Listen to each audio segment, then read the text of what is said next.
वृश्चिक राशि वाले बंधुओं, स्वागत करते हैं आप सभी का आपके अपने वैदिक मंथन भिंड यूट्यूब चैनल में। तो वृश्चिक राशि वालों, जरा ध्यान से सुनिए। अगर आपके जीवन में घर गृहस्थी का सुख नहीं है, यानी कि जीवन साथी के साथ खटपट बनी रहती है, बच्चे भी आपकी सुनते नहीं है, पैसे का भी फ्लो बिगड़ा हुआ है, यानी घर गृहस्थी की जिम्मेदारियां दायित्व निभाना भी मुश्किल होता जा रहा है। और कहने का मतलब यह है, मन बेचैन रहता है, घबराहट सी रहती है, और सब कुछ होते हुए भी, चाहे कुछ हो या ना हो, तब भी व्याकुलता पीछा नहीं छोड़ती है, असफलता का भाव रहता है। तो आपकी जन्म पत्री में गुरु और मंगल खराब है। याद रखना कि जन्म पत्री का आधार गुरु है। गुरु का ठीक होना, अनुकूल होना बहुत अधिक आवश्यक है। दूसरा कि जन्म पत्री की ऊर्जा, एनर्जी जो है ना, वह मंगल है, क्योंकि वह सेनापति है। गुरु जो है वह सभी का गुरु है, देवताओं का भी गुरु है, बृहस्पति। तो इन दोनों का अनुकूल होना ही बहुत ज्यादा जरूरी है। अगर ये अनुकूल है तो जातक चाहे कम कमाए या ज्यादा कमाए, जीवन उसका बड़ा सुखी रहता है। ठीक है ना। अब हर इंसान करोड़पति नहीं हो जाता, अरबपति नहीं हो जाता। कुछ लोग कम भी कमाते हैं, लेकिन आप देखेंगे कि वो बड़े खुश रहते हैं कम पैसे में भी। और कुछ लोग ढेर सारा पैसा कमाकर भी दुखी रहते हैं, टेंशन में ही रहते हैं, नींद नहीं आती है, नींद की गोली खाकर सोना पड़ता है। समझ रहे हैं आप। तो आप समझिए कि आपकी कुंडली में यदि मंगल और गुरु की स्थिति निगेटिव है, तो आपको कभी भी चैन, सुकून, शांति का एहसास होगा ही नहीं, चाहे आप कितनी ही बड़ी उपलब्धि हासिल कर लेना।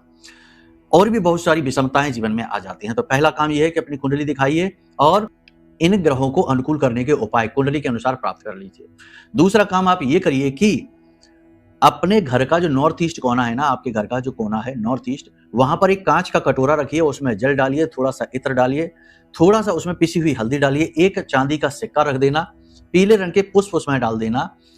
इतनी चीजें करके आप यदि उस कटोरे को अपने घर के नॉर्थ ईस्ट में, यानी ईशान कोण में रख देते हैं, जो कि गुरु का कोना है, वहां पर रख देते हैं, तो आप देखेंगे कि आपका गुरु संतुलित होना शुरू हो जाएगा।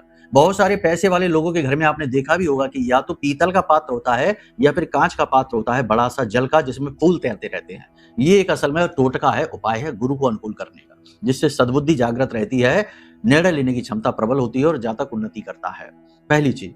दूसरी चीज कि हनुमान जी के मंदिर में जाकर सेवादान जरूर करना, यानी वहां पर पोंछा लगाना, झाड़ू लगाना, सेवादान जरूर करना।